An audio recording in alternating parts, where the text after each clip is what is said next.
नमस्कार, सगरमाथा प्राइम समाचारमा स्वागत छ। म प्रसन्न ढुङ्गाना। नमस्कार, म जयन्ती पुडासैनी। सबैभन्दा पहिले मुख्य समाचार।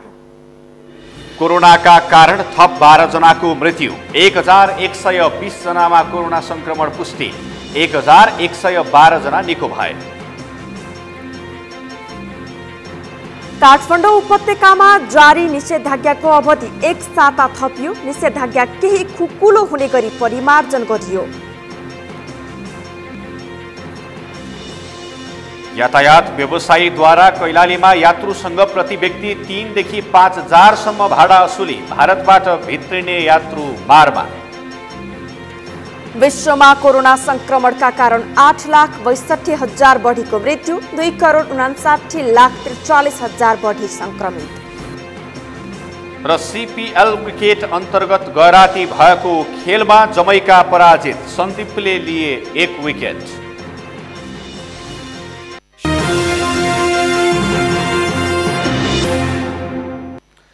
सगरमाथा प्राइम समाचार अब विस्तारमा। कोरोना संक्रमणबाट थप 12 जनाको मृत्यु भएको छ। त्यस्तै 1120 जनामा कोरोना संक्रमण पुष्टि भएको छ। आजै 1112 जनाले कोरोनालाई जितेका छन्। अहिलेसम्म नेपालमा कोरोना संक्रमितको संख्या 41,649 पुगेको छ भने मृतकको संख्या 251 पुगेको छ। 23,290 जनाले कोरोनालाई जितेका छन्। समीक्षा आचार्यको रिपोर्ट। कोरोना संक्रमणबाट थप 12 जनाको मृत्यु भएको स्वास्थ्य तथा जनसङ्ख्या मन्त्रालयले जानकारी दिएको छ। मृतक 6 जना पुरुष र 6 जना महिला छन्। कोरोनाबाट ज्यान गुमाउने काठमाडौँकी 89 वर्षीय 1 महिला, काठमाडौँकै 70 र 75 वर्षीय 2 पुरुष, ललितपुरकी 70 वर्षीय 1 महिला, भक्तपुरका 40 वर्षीय पुरुष, धादिङका 47 वर्षीय पुरुष, चितवनका 55 र 18 वर्षीय 2 महिला, तनहुँकी 20 वर्षीय महिला, कपिलवस्तुकी 60 वर्षीय महिला, 12 का 97 वर्षीय पुरुष छन्। बुधबारसम्म नेपालमा कोरोनाबाट मृत्यु हुनेको संख्या 251 पुगेको छ। त्यस्तै थप 1120 जनामा संक्रमण देखिएको छ। पछिल्लो 24 घण्टामा प्रदेश 1 मा 146, प्रदेश 2 मा 261, बागमती प्रदेशमा 473, गण्डकी प्रदेशमा 66, प्रदेश 5 मा 87, कर्णाली प्रदेशमा 59 र सुदूरपश्चिम प्रदेशमा 28 जनामा कोरोना संक्रमणको पुष्टि भएको छ। 1120 जनामा कोरोना संक्रमण पोजिटिभ देखिएसँगै संक्रमितको संख्या 41,649 पुगेको छ।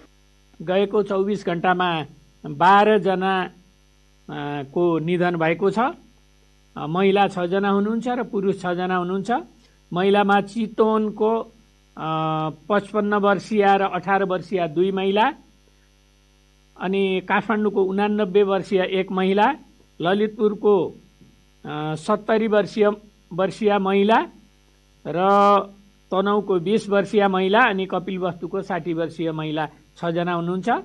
यस्तै गरी पुरुषहरूमा बाराको 97 वर्षको पुरुष, चितवनको 65 वर्षीय, भक्तपुरको 40 वर्षीय, काठमाडौँको 70 र 75 वर्षीय 2 जना र धादिङको 47 वर्षीय पुरुष गरी जम्मा 12 जनाको निधन भएको छ र हालसम्म निधन हुनेको जम्मा संख्या 251 पुगेको छ र संक्रमित हुनेहरू मध्ये मृत्युको प्रतिशतमा भन्दा 0.6% पुगेको छ।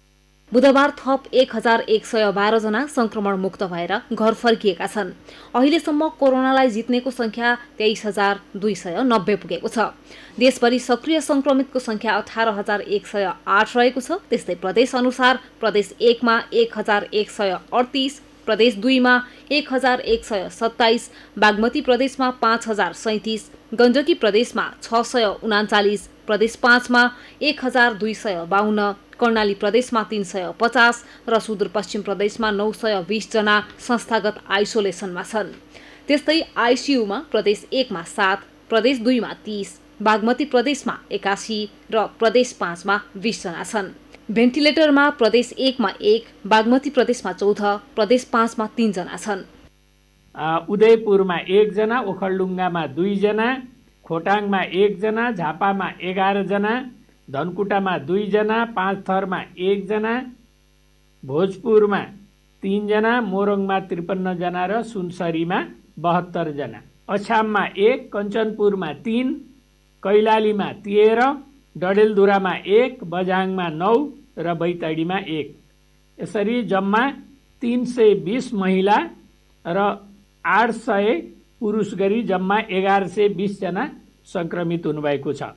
मोरङ, सुनसरी, धनुषा, पर्सा, बारा, महोत्तरी, रौतहट, सर्लाही, काठमाडौँ, ललितपुर, चितवन र रूपन्देहीमा 500 भन्दा बढी सक्रिय संक्रमित छन्। अहिले शून्य संक्रमित रहेका जिल्ला सोलुखुम्बु, भोजपुर, ताप्लेजुङ, मुस्ताङ, मुगु, डोल्पा र हुम्ला हुन्। अहिले कोरोनाका बारेमा भ्रम र अफवाह पनि फैलिरहेको भन्दै स्वास्थ्य तथा जनसङ्ख्या मन्त्रालयले भ्रममा नपर्न र स्वास्थ्य मापदण्ड पालना गर्न आम सर्वसाधारणलाई अपिल पनि गरेको छ। काठमाडौँ उपत्यकामा जारी निषेधाज्ञा एक साता थप भएको छ। आज बसेको उपत्यकाका 3 जिल्लाका प्रमुख जिल्ला अधिकारीहरूको बैठकले निषेधाज्ञाको समय आगामी 24 गतेसम्मका लागि थप गर्ने निर्णय गरेको हो। निषेधाज्ञालाई निरन्तरता दिएको भए पनि केही खुकुलो बनाउने निर्णय भएको छ। प्रशासनको निर्णयअनुसार यसअघि बिहान 9 बजेसम्म खोल्न दिएका खाद्यान्न लगायतका अति आवश्यक सेवाका पसलहरू बिहान 11 बजेसम्म खोल्न दिने निर्णय भएको छ। त्यस्तै निर्माण सामग्रीसँग सम्बन्धित सवारी साधन र पसल भने दिउँसो 2 बजेदेखि बेलुका 9 बजेसम्म खोल्न दिने निर्णय प्रशासन कार्यालयहरूले गरेका छन्। यसअघि रोक लगाइएको होम डेलिभरी भने खुला गरिएको छ, तर त्यसमा संलग्न व्यक्तिहरूको अनिवार्य रूपमा PCR परीक्षण गरेर कोरोना संक्रमित नभएको पुष्टि हुनुपर्ने निर्णय भएको छ। बैंक तथा वित्तीय संस्थाहरू 1/3 कर्मचारी मात्रै परिचालन गरेर सञ्चालन गर्न दिने निर्णय गरेको प्रमुख जिल्ला अधिकारीहरूले ATM मेसिन निसंक्रमणयुक्त बनाउन पर्ने आदेशमा उल्लेख गरिएको छ। निषेधाज्ञा अवधिमा पनि अनलाइन कक्षा सञ्चालन गर्न भने पाइने जिल्ला प्रशासन कार्यालय काठमाडौँले जनाएको छ।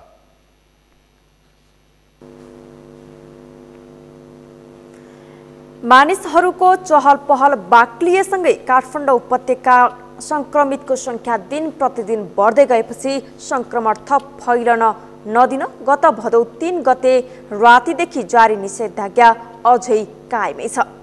संक्रमण नियन्त्रण गर्न निषेधाज्ञा लगाए पनि उपत्यकामा संक्रमितको संख्या बढिरहेको छ। कसरी? केशव शर्माको रिपोर्ट। गत भदौ 3 गतेदेखि काठमाडौँ उपत्यकामा जारी गरेको निषेधाज्ञा पनि 2 साता बितिसकेको छ। 2 साता लामो निषेधाज्ञाको समयमा समेत संक्रमितको संख्या पनि बढिरहेको छ। संख्याका आधारमा निषेधाज्ञाको समय र खुला भएको समयमा संक्रमितको संख्या उस्तै देखिएको छ। यसले आम मानिसमा अनौठो जिज्ञासा पैदा गरेको छ। तर चिकित्सकहरू भने निषेधाज्ञाले गर्दा संक्रमण गुणात्मक रूपमा कम भएको बताउँछन्। यो निषेधाज्ञामा तपाईँ हामीलाई जसरी दुःख भएको छ त्यो दुःखले फाइदा के गरेको छ भने गुणात्मक रूपमा संक्रमण 2 जनाबाट 4 जना, 4 जनाबाट 8 जना भएर जसरी बढ्ने गुणात्मक रूपमा हुने वृद्धिलाई यसले रोकेको छ। भनेको 200 भएको 200, 300 का हाराहारी अथवा 300 भएको 400 को हाराहारी त्यो रूपमा रहिरहेको छ, जसलाई हामीले गुणात्मक वृद्धि नभएको भनेर भन्छौँ। संख्या देख्दाखेरि झट्ट हेर्दाखेरि चाहिँ संख्या उस्तै भएको 150 तलमाथि भइरहेको त 200 तलमाथि भइरहेको देख्छौँ। यति भइरहेछ बन्दाबन्दीहरू त शून्यमा आउनुपर्ने भन्ने जस्तो हामीलाई लाग्न सक्छ। निषेधाज्ञाले संक्रमणको गुणात्मक फैलाव कम गर्न सहयोग गरेको भए पनि यस अवधिमा गरिनुपर्ने अन्य कामहरू हुन नसकेको भन्दै सरकारको आलोचना हुँदै आएको छ। उपत्यकामा मानिसको बढी भिडभाड हुने कलङ्की, महाराजगञ्ज, कोटेश्वर लगायतका क्षेत्रमा संक्रमितको संख्या धेरै देखिएको छ।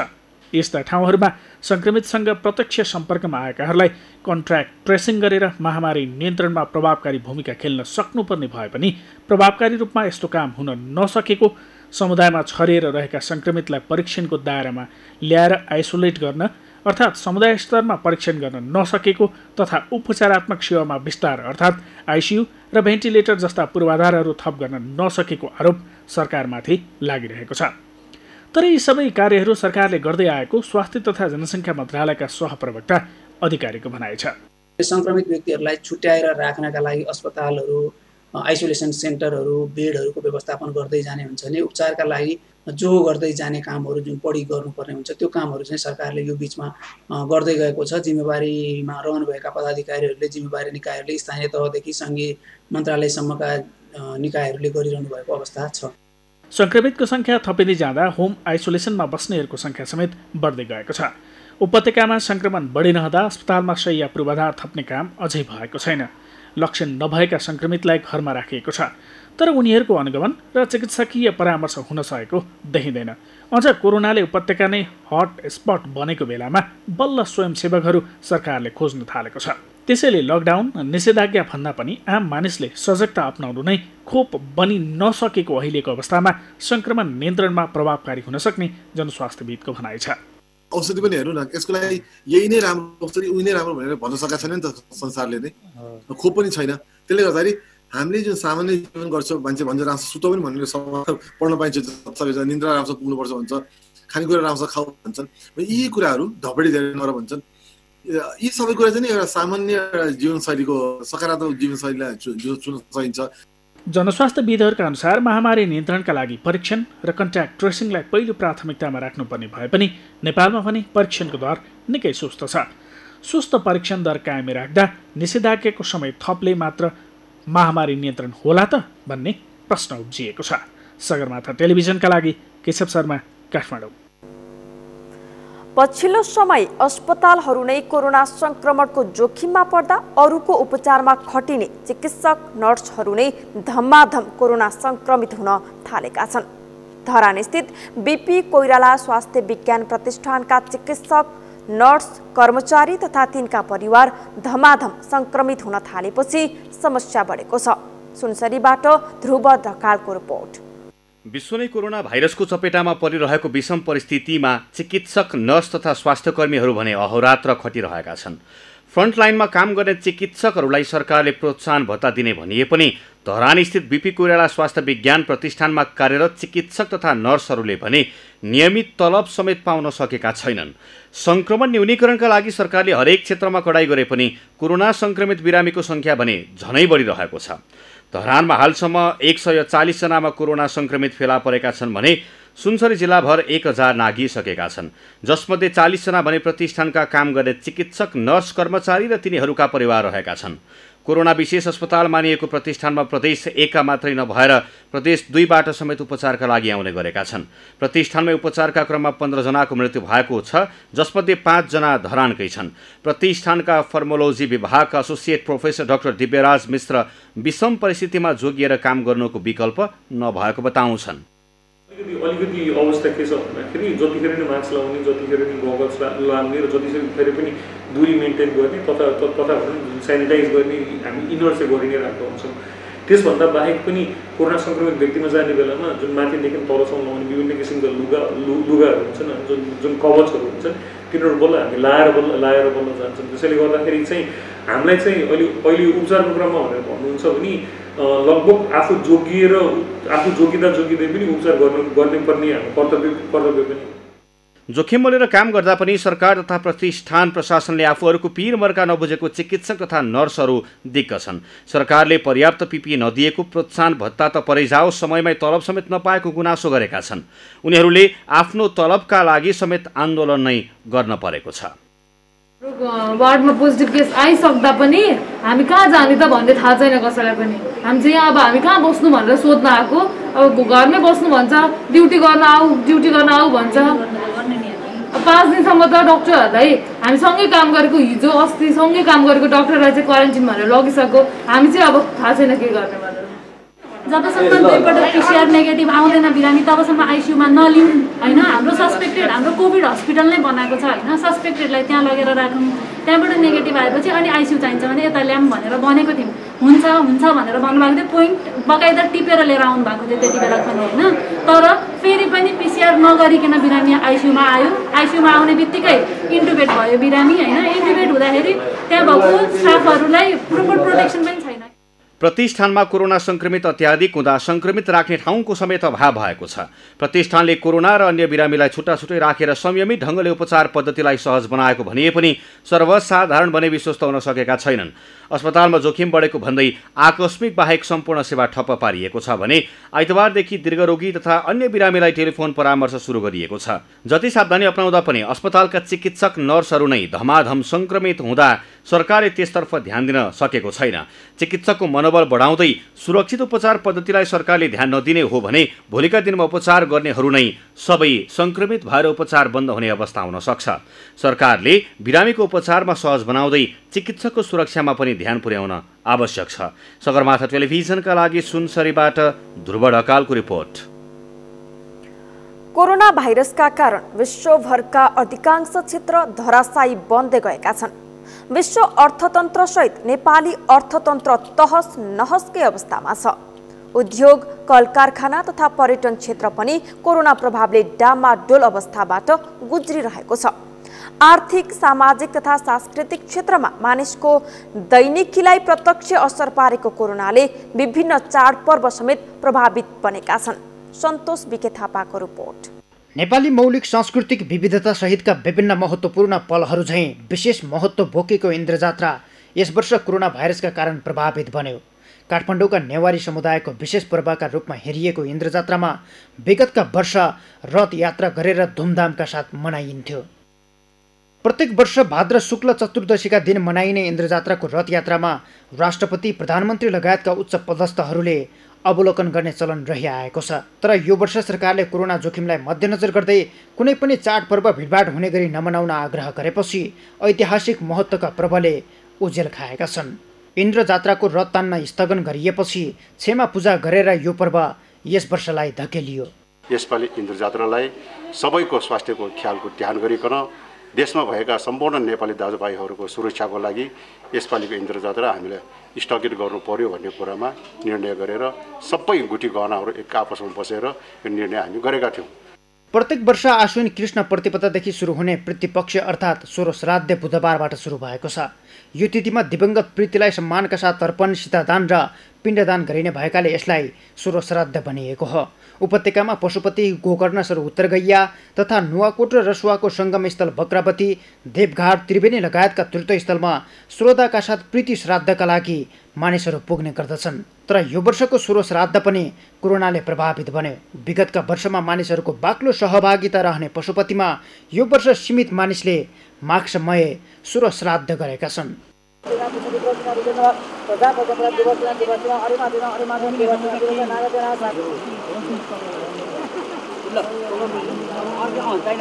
कोरोना महामारीकै कारण धेरै ऐतिहासिक तथा सांस्कृतिक महत्त्वका चाडपर्व यो वर्ष ओझेलमा परेका छन्। मानिसहरूको अत्याधिक भिडभाड रहने बिस्किट जात्रा, मच्छिन्द्रनाथको जात्रा, श्रीकृष्ण जन्माष्टमी, हरितालिका तीज, गाई जात्रा, जनै पूर्णिमा तथा मुस्लिमहरूको मुहर्रम जस्ता पर्व कोरोनाले प्रभावित बनेका हुन्। पछिल्लो समय संक्रमितको सङ्ख्या उल्लेख्य गतिमा बढिरहेको अवस्थाले दशैँ, तिहार र छठ जस्ता नेपालीका महत्त्वपूर्ण पर्व पनि प्रभावित पार्ने देखिएको छ। सगरमाथा टेलिभिजनका लागि क्यामेरामा उसप वाग्लेका साथमा सन्तोष बिके थापा, काठमाडौँ। सगरमाथा प्राइम समाचारमा एकैछिन विश्रामपछि यातायात व्यवसायीद्वारा कैलालीमा यात्रुसँग प्रति व्यक्ति 3 देखि 5 हजारसम्म भाडा असुली, भारतबाट भित्रिने यात्रु मारमा। विश्वमा कोरोना संक्रमणका कारण 8,62,000 बढीको मृत्यु, 2,59,43,43,000 बढी संक्रमित। र सिपिएल क्रिकेट अन्तर्गत गैराती भएको खेलमा नेपाली खेलाडी सन्दीप आबद्ध टोली जमैका पराजित, सन्दीपले लिए 1 विकेट।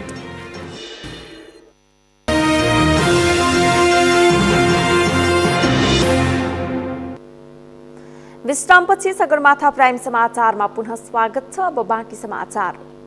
कोरोना महामारीका कारण उपत्यकामा लगाइएको निषेधाज्ञाका कारण सीमित शाखाबाट मात्र कारोबार भएपछि काठमाडौँका बैंकहरूमा केही दिन यता ग्राहकहरूको घुइँचो बढेको छ।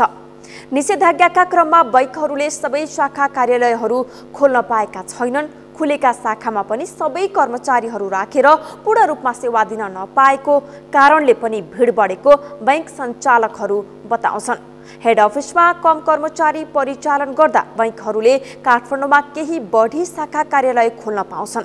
अहिले हेड अफिस सहित बढीमा 4वटा कार्यालय खोल्न पाइने व्यवस्थाका कारण पनि भिड बढेको हो। अहिले सामान्य कामका लागि पनि घण्टौं लाग्ने गरेको सर्वसाधारणहरूले बताएका छन्। मेरो आज 91 मा पालो छ, अहिलेसम्म 1 घण्टाको कुरेको म एकदमै भिडै छैन। दुरी कायम पनि छैन यो बैंकमा। अनि त्यसले कारण म चाहिँ अहिले जडीबुटीबाट चाहिँ पैसा चेक लिएर आएको एउटा साट्नलाई भन्न अति नै भिडामिड भइरहेको छ यसमा पनि त्यो पल्लोमा पनि। त्यसो त भन्नै भनेन बिहान लगभग म 11 बजे आएको तपाईँको घडी हेर्नु लगभग 2:30 भइसक्यो है। समस्या यस्तो छ कि यस्तो बेला यो एउटा दुईटा ब्रान्च खोल्नु भन्दा सबै ब्रान्च खोलेर हाम्रो सोचाइ अनुसार होइन सबै ब्रान्च खोलेर बरु डिस्टेन्स मेन्टेन गरेर होइन त्यस गरे अझ सहज हुन्थ्यो होला। किनभने तपाईँको अब अहिले चाहिँ 4वटा ब्रान्च मात्रै छ प्रभु ब्याङ्कको वहाँदेखि वहाँदेखि तपाईँको वहाँ जोरपाटीदेखिको मान्छे वहाँदेखिको मान्छे सबै आएर भिडभाड भइरहेको छ कि अझै धेरै भिडभाड भइरहेको छ। बैंकहरूले हरेक दिन कुन कुन कर्मचारी काममा जाने हुन् त्यसको सूची प्रहरी र राष्ट्र बैंकलाई पठाउनु पर्ने व्यवस्था छ।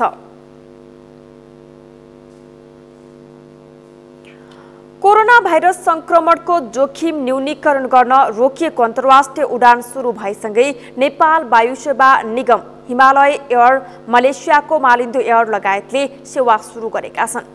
उडान सुरु भएसँगै नेपाल वायुसेवा निगमको जहाज मंगलबार नारिता उडेको थियो। त्यस्तै आज बुधबार हिमालय एयर चीन गएको छ भने मलेसियाको मालिन्दो एयर आज दिउँसो त्रिभुवन विमानस्थल अवतरण गरेको थियो।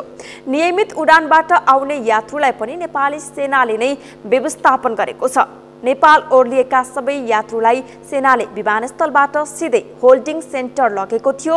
त्यहाँबाट सम्बन्धित प्रदेशसँगको समन्वयमा घर जाने व्यवस्था मिलाइएको छ। सरकारले नियमित उडान खुल्ला गर्दा प्रतिदिन 800 जनासम्म मात्रै यात्रु ल्याउने अनुमति दिएको छ। कोरोना महामारीका कारण भारतबाट कैलालीको त्रिनगर नाका भएर नेपाल भित्रिने नागरिकको संख्या दिन प्रतिदिन बढेसँगै यातायात व्यवसायीले 4 गुणा बढी भाडा असुल्ने गरेका छन्। कोरोनाको जोखिम बढी हुने भन्दै यातायात व्यवसायीले भाडा बढी लिने गरेको यात्रुहरूले गुनासो गरेका छन्। पहिले सुदूरपश्चिमका पहाडी जिल्लासम्मको भाडा दर बढीमा 1000 भए पनि अहिले 3500 देखि 5000 सम्म भाडा व्यवसायीले असुल्दै आएका छन्। कैलालीबाट दिनेश विष्टको रिपोर्ट। भारतमा मजदुरी गर्दै आएका नेपालीहरू कोरोना त्रासका कारण अहिले स्वदेश फर्किरहेका छन्। कैलालीमा निषेधाज्ञाको मौका छोप्दै सवारी धनीले सीमाबाट 4 गुणा बढी भाडा लिएर गन्तव्यसम्म पुर्याइरहेका छन्। कैलालीको लम्की चुहा नगरपालिका वडा नम्बर 2 वलिएका तुलबहादुर कोलीले भारतबाट सहज रूपमा सीमा नाकामा पुगे पनि नेपालको सीमा नाकामा पुगेपछि नागरिकहरूले दुःख पाएको गुनासो गरे। उनले पहिले 200 मा घर पुग्ने गरे पनि अहिले 1000 देखि 1200 सम्म भाडा तिर्नुपर्ने बाध्यता रहेको बताए। अब लकडाउनमा काम पनि थिएन हेर्नुस्, अब पैसा नै कमी थियो। अब डबल टेबल भाडा लिएर आइएछ के अरे। अब घरबाट बाइक मगाएर जाने भनेको हेर्नुस्, बाइक पनि आउनु दिन्नन् गरे।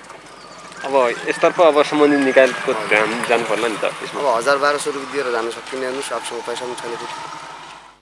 त्रिनगर सीमा नाकाबाट आलो पालोमा यात्रुलाई गन्तव्यमा लैजाने यातायात व्यवसायीहरूको सहमति भएको छ। एक दिन सुन्दर पश्चिम यातायात व्यवसायी र एक दिन अन्य यातायातका सवारी सञ्चालन हुँदै आएका छन्। सामान्य अवस्थाको भाडाको आधा रकम थप गर्दै यात्रुलाई गन्तव्यमा लैजाने सहमति भए पनि अहिले भाडा 4 गुणा बढी तिर्नुपर्ने बाध्यता रहेको बाजुराका लोकबहादुर शाहीले बताए। पहिले बाजुराको भाडा दर 1000 भए पनि अहिले 5000 तिर्नुपर्ने बाध्यता रहेको छ। समस्या त धेरै छ हजुर। अहिले पनि भन्न लागेका छन्। अहिले पनि हामी डाइरेक्ट बाजुरामा जिप लिन्छौँ, अब पैसा लाग्छ 12-15 हजार रुपियाँ लाग्छ भनिरहेछन्। अब हामीसँग त्यति पैसा छैन, तर एक्कासी जान्छ भनेपछि हामी 2-4 हजार रुपियाँ हामी सहयोग गर्छौँ भने कसलाई भन्ने समस्या भएको। अब न हामीसँग मान्छे छन् न सरकार हाम्रो स्वीकार गर्छ। जिल्ला प्रशासन कार्यालय कैलालीले पनि यातायात व्यवसायीले बढी भाडा लिएको गुनासो प्रशासनमा आएको स्वीकार गरेको छ। भाडा बढी लिएको विषयमा यातायात व्यवसायीसँग नियमित छलफल भइरहेको समेत प्रशासनको भनाइ छ। सरकारले तोके अनुसार यातायात व्यवसायीले भाडा लिए नलिएको बारेमा यात्रुसँग पनि छलफल भइरहेको र बढी लिएको पाइएमा कारबाही समेत भएको जिल्ला प्रशासन कार्यालय कैलालीका सूचना अधिकारी शिवराज जोशीले बताएका छन्। सम्बन्धित स्थानीय तहहरूबाट समेत गरेर एउटा समिति गठन भएको छ। त्यो समिति गठन भएअनुसार हामीहरू चाहिँ नियमित रूपमा बिहानैदेखि अनुगमनमा निस्किरहेका हुन्छौँ। त्यो अवस्थामा हामीले चाहिने स्वास्थ्यको प्रोटोकल चाहिने त्यहाँ चाहिँ लागू छ कि छैन, अनि त्यसपछि चाहिने यो भौतिक दूरीहरू अथवा सामाजिक दूरीहरू भौतिक दूरीहरू कायम भएको छ कि छैन, भाडाका दरहरू कसरी लिएको छ भनेर हामीले चाहिँ छड्के निरीक्षण पनि गरिराखेको अवस्था छ। अहिले हामीले आउँदै गर्दाखेरि दुईटा गाडीलाई रोकेर उहाँहरू यात्रुहरूसँग हामीले सोध्छौँ तपाईँहरूको भाडा के लिएको छ अनि तपाईँहरू चाहिँ कहाँ जाने हो, तपाईँहरूलाई व्यवहार कस्तो गरेको छ, हामी सबै सोध्छौँ। त्यस्तो खालको गुनासो हामीले चाहिँ नि बसमा बसिरहेका यात्रुहरू थाहा पाउने बित्तिकै हामीले तुरुन्तै चाहिँ नि उहाँहरूलाई कारबाही गरिहाल्छौँ। सार्वजनिक यातायात सहज रूपमा सञ्चालन नभएसम्म सर्वसाधारणलाई यात्रा गर्न पनि समस्या देखिएको छ। अहिले सीमित मात्रै सवारी सञ्चालन हुन सकेकाले यात्रा गर्दा न सार्वजनिक दूरी कायम गरिएको छ न त सीमा क्षेत्रमा सतर्कता नै अपनाइएको छ।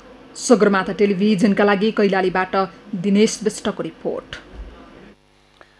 सङ्खुवा सभाको सिलेचोङ गाउँपालिका 1 बेसिन्दा पहिरोका कारण सिङ्गो ओडा नै जोखिममा परेको छ। पहिरोले समस्या भोगिरहेका स्थानीयहरू पुरै ओडा जोखिममा परेपछि बस्ती नै स्थानान्तरणका लागि गुहार माग्न थालेका छन्। सङ्खुवा सभाबाट खेवाहाङ मेवाहाङको रिपोर्ट।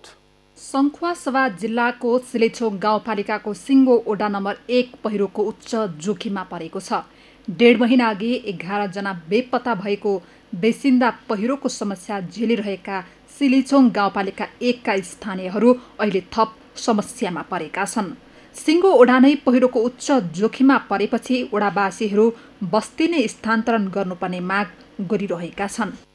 त्यो ठाउँमा सुरक्षित ठाउँ छँदै छैन। त्यसकारणले त्यहाँका विस्थापित व्यक्तिहरू चेप्चेवा बेसिन्दा मात्र होइन, सिलिचोङ गाउँपालिका वडा नम्बर 1 का तेन्चोङ होयेङला यङसिममा गोगोनेसम्मका विस्थापित डाटा कलेक्सन भइसकेको छ। ती व्यक्तित्वहरू त्यो क्षेत्रका सबै स्थानीयवासीहरू अन्यत्र ठाउँमा सुरक्षित ठाउँमा व्यवस्थित गर्नुपर्छ।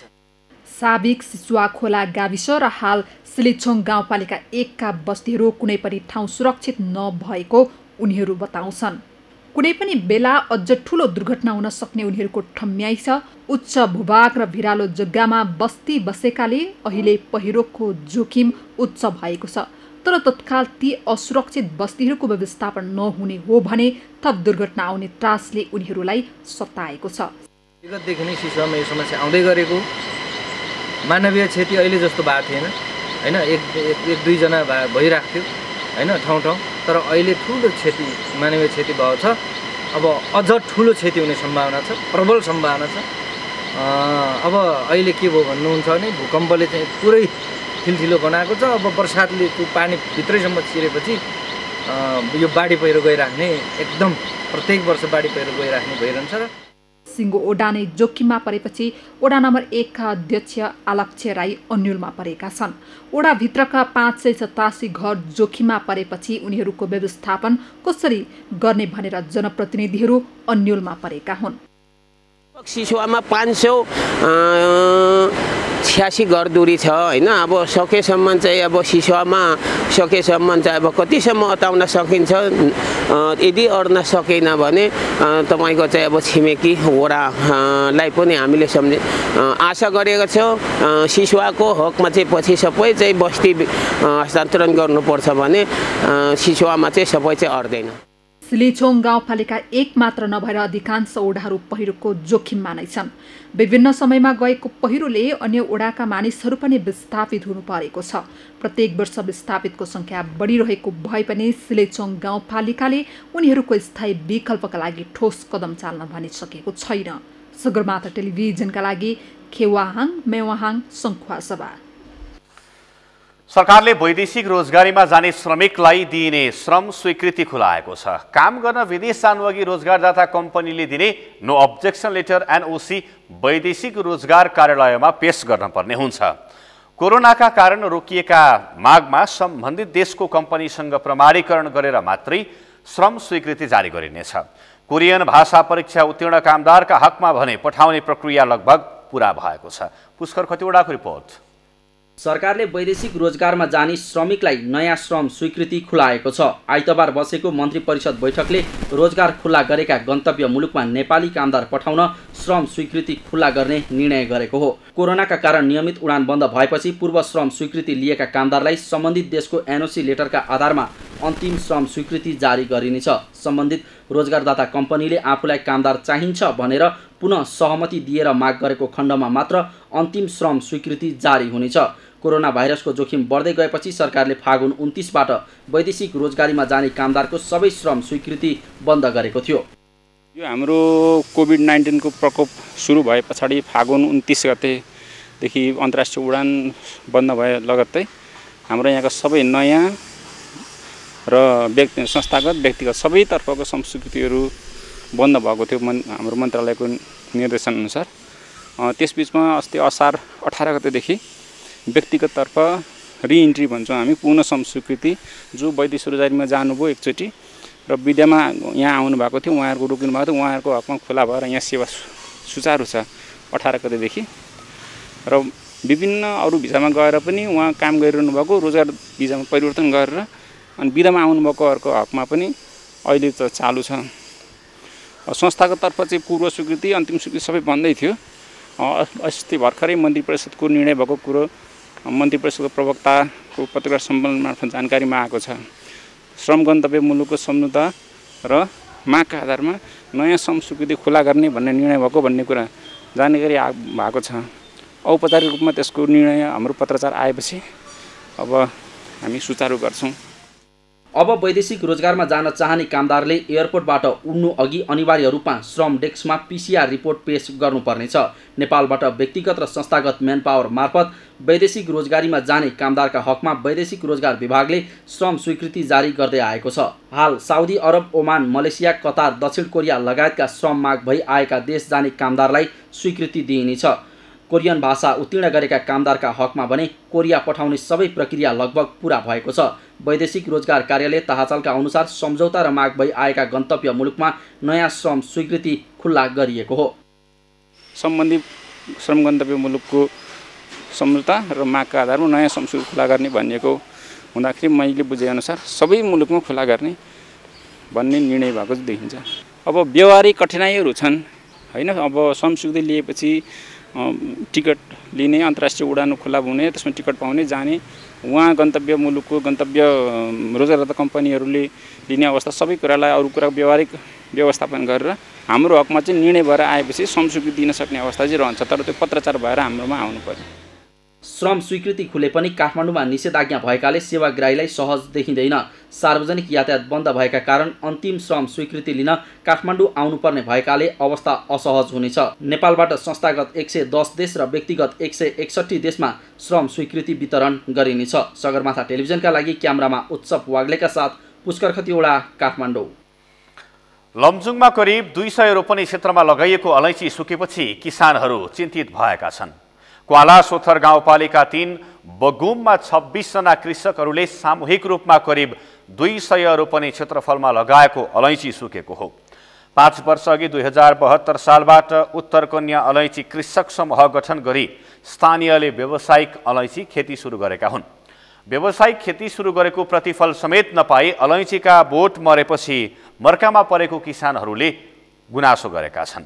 अलैँची रोपिएपछि फल दिन कम्तीमा 3 वर्ष लाग्छ। अघिल्लो वर्ष किसानहरूले करिब 6 क्विन्टल अलैँची उत्पादन गरेका थिए। यस वर्ष करिब 15 क्विन्टल अलैँची उत्पादन हुने अपेक्षा गरे पनि दाना लाग्नु अघि नै अलैँचीका बोट मरेको कृषक गमबहादुर घलेले बताउनुभयो। अलैँची के कारणले सुक्यो भन्ने विषयमा यकिन हुन सकेको छैन। यद्यपि मौसम अनुकूल नहुँदा र घाम पानीको सन्तुलन नहुँदा अलैँचीका बोटहरूमा ढुसी लागेको हुन सक्ने अलैँची व्यवसायी महासङ्घ लमजुङका अध्यक्ष अजय तामाङको भनाइ छ। अलैँची बगानमा देखिएको समस्याबारे जानकारी आए पनि कोरोना भाइरस संक्रमण जोखिमसँगै जारी लकडाउनका कारण स्थलगत अवलोकन गर्न नसकिएको अध्यक्ष तामाङले बताउनुभयो। अलैँची सुकेसँगै 10 लाख भन्दा बढी क्षति भएको कृषकहरूको भनाइ छ। सगरमाथा प्राइम समाचारमा पालो भएको छ विश्रामको विश्रामपछि। विश्वमा कोरोना संक्रमणका कारण 8,62,000 बढीको मृत्यु, 2,59,43,000 बढी संक्रमित। र CPL क्रिकेट अन्तर्गत गैराती भएको खेलमा जमैका पराजित, सन्दीपले 1 विकेट लिए।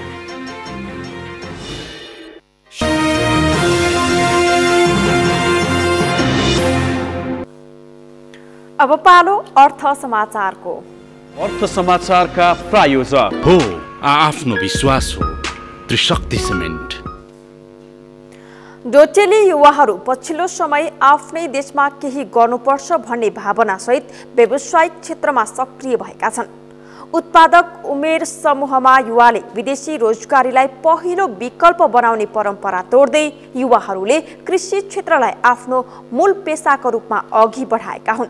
युवाहरू व्यावसायिक कृषि क्षेत्रमा सक्रिय भए पनि उत्पादन र रोजगारी बढेको छ भने स्थानीय स्तरमा हुने आयात घटेको छ। डोटीबाट रोजेन्द्र जोशीको रिपोर्ट। सुदूरपश्चिमको पहाडी जिल्लाका अधिकांश मानिसहरूको रोजगारीको मुख्य थलो छिमेकी मुलुक भारत हो भने केही युवाहरूले तेस्रो मुलुकलाई विकल्प बनाएका छन्। तर केही वर्ष यता सामाजिक क्षेत्रमा क्रियाशील युवाहरू समेत आफ्नै भूमिमा केही गर्नुपर्छ भन्ने उद्देश्यका साथ कृषि व्यवसायतर्फ लागेका छन्। अर्काको मुलुकमा गई पौरखी हात खियाउनु भन्दा आफ्नै मुलुकमा केही गर्ने मान्यतासहित युवाहरू व्यावसायिक कृषि पेसामा आबद्ध भएका हुन्। एक दशकभन्दा बढी समय सामाजिक रूपान्तरणको अभियानमा लागेका स्थानीय सुनिल घरतीले 3 वर्षदेखि अन्डा उत्पादक व्यवसायीको पहिचान बनाएका छन्। विदेश जाने कुराहरूमा चाहिँ आम्दानी गर्नु नै जाने हो मान्छेहरू होइन, तर त्यो लेभलको आम्दानी चाहिँ हामी यही पनि गर्न सक्ने अवस्था छ। किनभने हाम्रो व्यवसाय हामी एकदम लगनशील भयो भने विदेशमा जति हामी चाहिँ मेहनत गर्छौँ त्योभन्दा कम मेहनत गरेको अवस्थामा पनि हामी नेपालमा पनि मनोज्ञ आम्दानी गरेर केही गर्न सक्छौँ हामी। किनभने मैले पनि यो व्यवसायमा चाहिँ किनभने म यो क्षेत्रमा चाहिँ लागिसकेको मान्छे र सबै चिज बुझेको मान्छे भए हुनाले चाहिँ विदेश किन जानु पर्यो। सामाजिक अभियन्ताको रूपमा गैर सरकारी संस्थामा आबद्ध रही गाउँ गाउँमा कृषि क्षेत्रमा लाग्नुपर्छ भन्दै सिप सिकाउने युवाहरू समेत अहिले आफै व्यावसायिक बनेका छन्। पछिल्लो समय जागिर छोडेर तरकारी खेती, बङ्गुर पालन, स्थानीय जातका कुखुरा पालन लगायतका व्यवसाय गर्ने अर्का जोशिला युवा हुन् जयबहादुर साई। अधिकांश मानिसको बुझाइ अध्ययनपछि जागिर नै गर्नुपर्छ भन्ने भए पनि कृषि प्राविधिकको अध्ययन गरेका जयबहादुर पछिल्लो समय आफै कृषक बनेका छन्।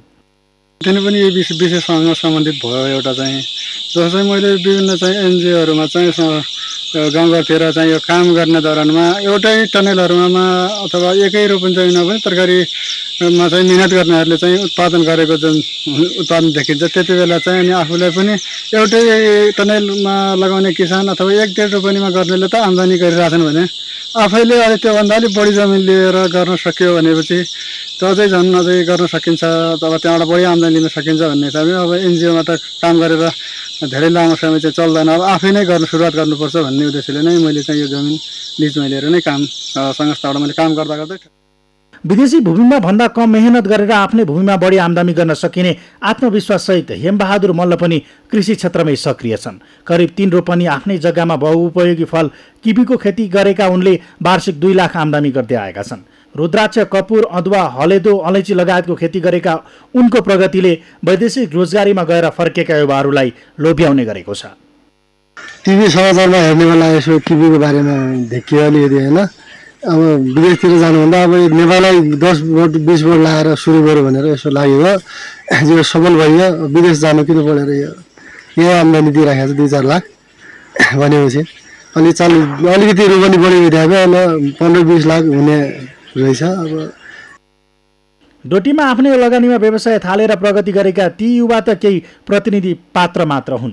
उनीहरू जस्तै थुप्रै युवाले अहिले आफ्नै ठाउँमा केही गर्ने योजनासहित सक्रिय छन्। तर आर्थिक समस्याका कारण धेरै युवाहरू अझै पनि विदेशी भूमिलाई नै कर्मथलो बनाउन बाध्य छन्। सरकारले यस्ता उत्साही युवालाई बजारको मागबारे अध्ययन गरी माग अनुरूपको उत्पादनमा लगाउन सके समृद्धि युवाको घर हुँदै पुरै देशमा फैलन सक्छ।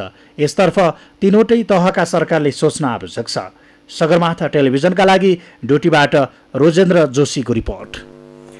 यो सँगै हामी सगरमाथा प्राइम समाचारको अन्त्यमा छौं। अन्त्यमा मुख्य समाचार फेरि एकपटक। कोरोनाका कारण थप 12 जनाको मृत्यु, 1120 जनामा कोरोना संक्रमण पुष्टि, 1112 जना निको भए। काठमाडौँ उपत्यकामा जारी निषेधाज्ञाको अवधि 1 साता थपियो। निषेधाज्ञा केही खुकुलो हुने गरी परिमार्जन गरियो। यातायात व्यवसायीद्वारा कैलालीमा यात्रुसँग प्रति व्यक्ति 3 देखि 5,000 सम्म भाडा असुली, भारतबाट भित्रिने यात्रु मारमा। विश्वमा कोरोना संक्रमणका कारण 8,62,000 बढीको मृत्यु, 2,59,43,43,000 बढी संक्रमित। र CPL क्रिकेट अन्तर्गत गैराती भएको खेलमा जमैका पराजित, सन्दीपले 1 विकेट लिए।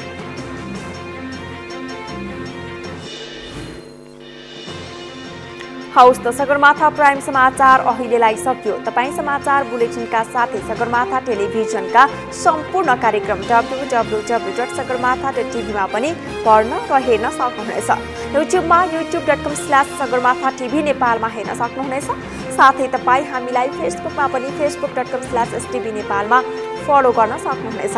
समाचारको शिखर, नेपालको गौरव, नेपालको पहिलो न्युज च्यानल सगरमाथा टेलिभिजन हेर्दै गर्नुहोला। नमस्कार।